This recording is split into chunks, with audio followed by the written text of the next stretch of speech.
When most people think about the most fearless animal on the planet, the candidates are obvious: the lion, the great white shark, the grizzly bear. Animals that project power through size, through teeth, through the kind of physical presence that other animals organize their entire behavioral lives around avoiding.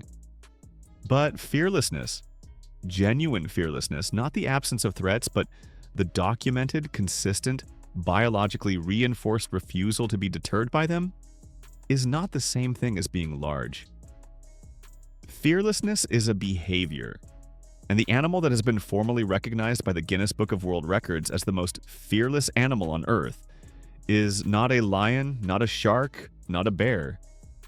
It weighs on average about 10 kilograms. It is built like a small bear, moves like it has somewhere better to be, smells like something you should not have gotten close enough to notice, and has been documented doing things to lions, leopards, porcupines, honeybees, king cobras, and the people who tried to build enclosures to contain it that should not, by any reasonable calculation of size and capability, be possible.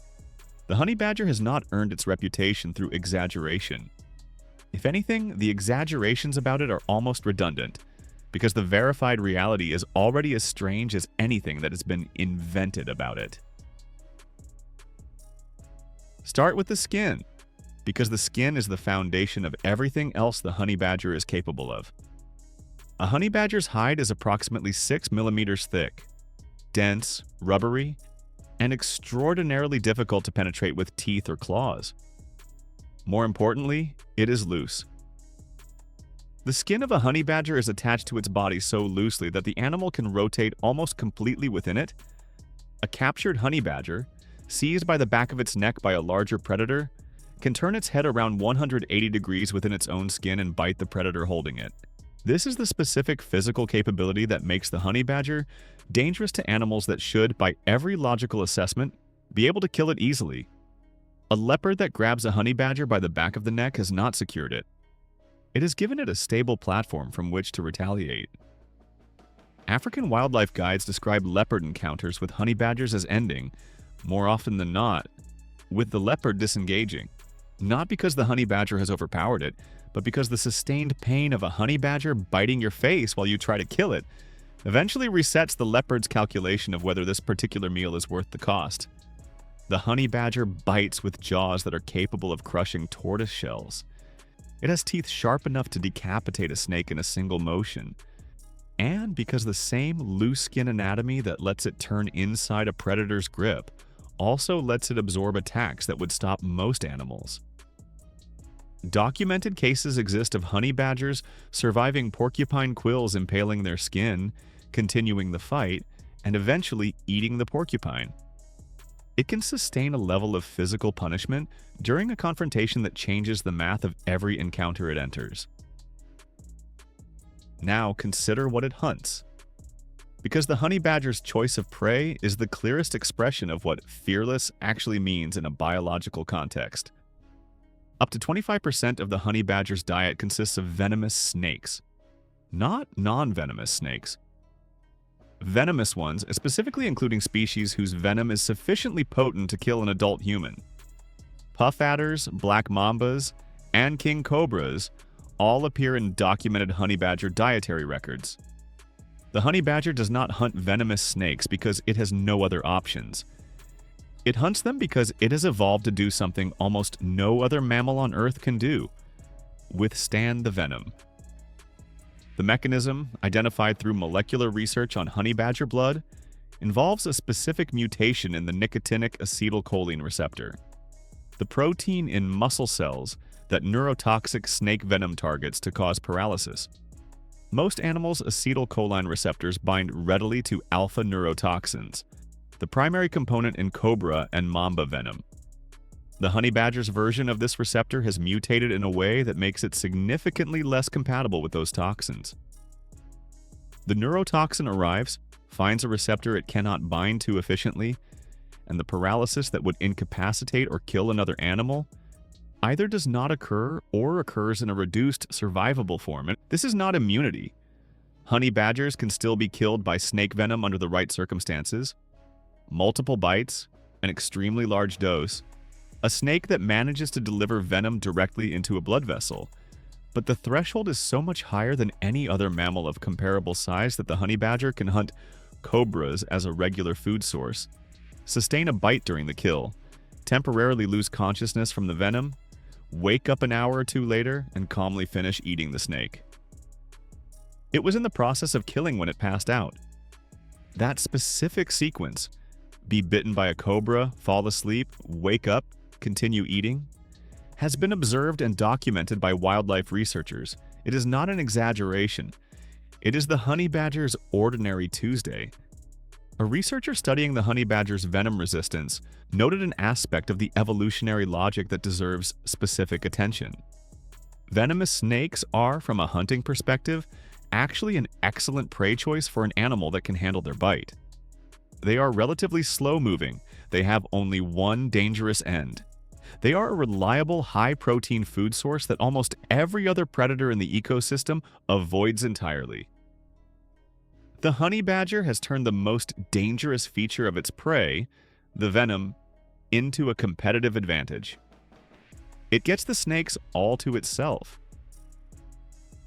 The honey badger also eats bees, specifically African honeybees, the species the rest of the world calls killer bees, the species whose collective defensive behavior has killed adult humans and domestic livestock in documented incidents across Africa, South America, and the American Southwest.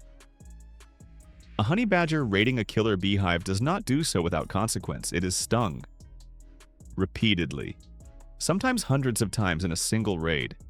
Its thick skin and dense fur reduce the penetration of individual stings, but the stings that do penetrate deliver venom. And enough venom from enough stings can kill a honey badger even with its elevated tolerance. There are documented cases of honey badgers being stung to death during hive raids that went badly.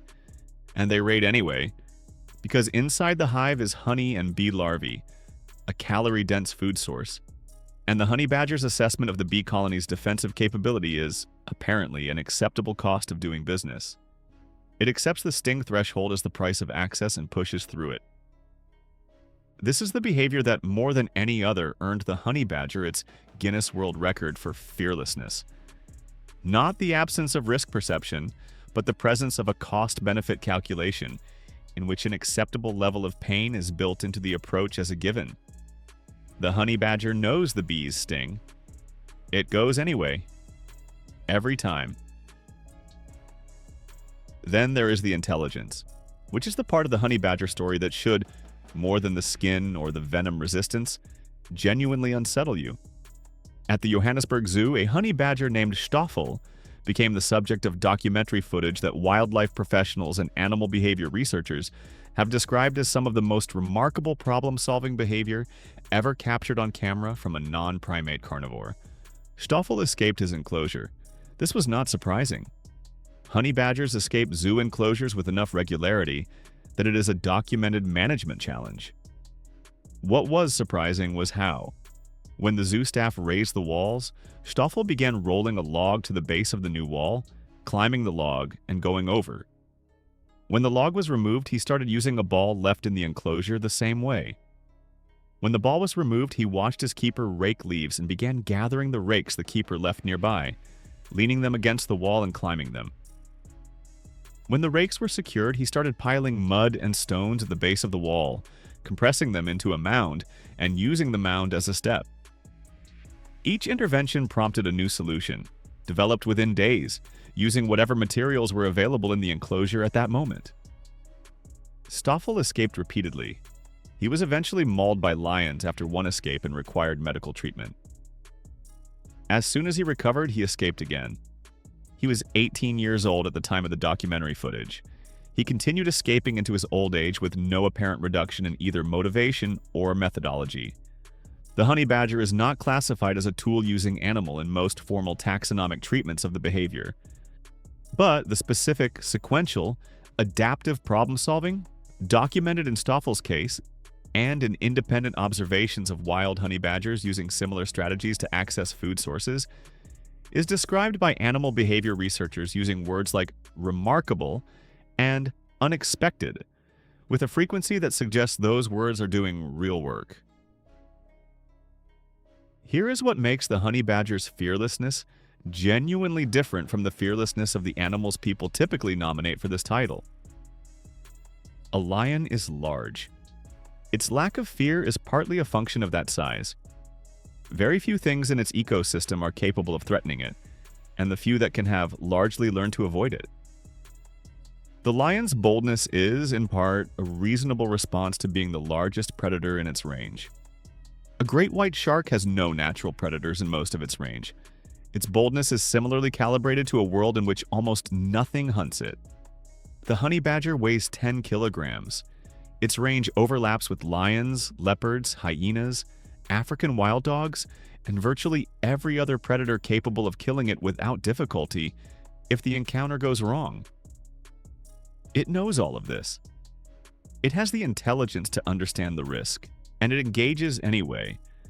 With snakes, with beehives, with lions, with porcupines, with the enclosures built by people who underestimated it, and the people who built higher walls when the first ones failed. The honey badger does not lack the capacity to assess risk. It assesses it and then does the thing anyway. And that is a different kind of fearlessness from simply being large enough that the risk doesn't matter. It is smaller than a beagle. It has been mauled by lions. It recovered, escaped, and went looking for more trouble. That is why the Guinness Book of World Records gave the title to a 10-kilogram mustelid that smells terrible and refuses, under any documented circumstances, to accept that it has lost.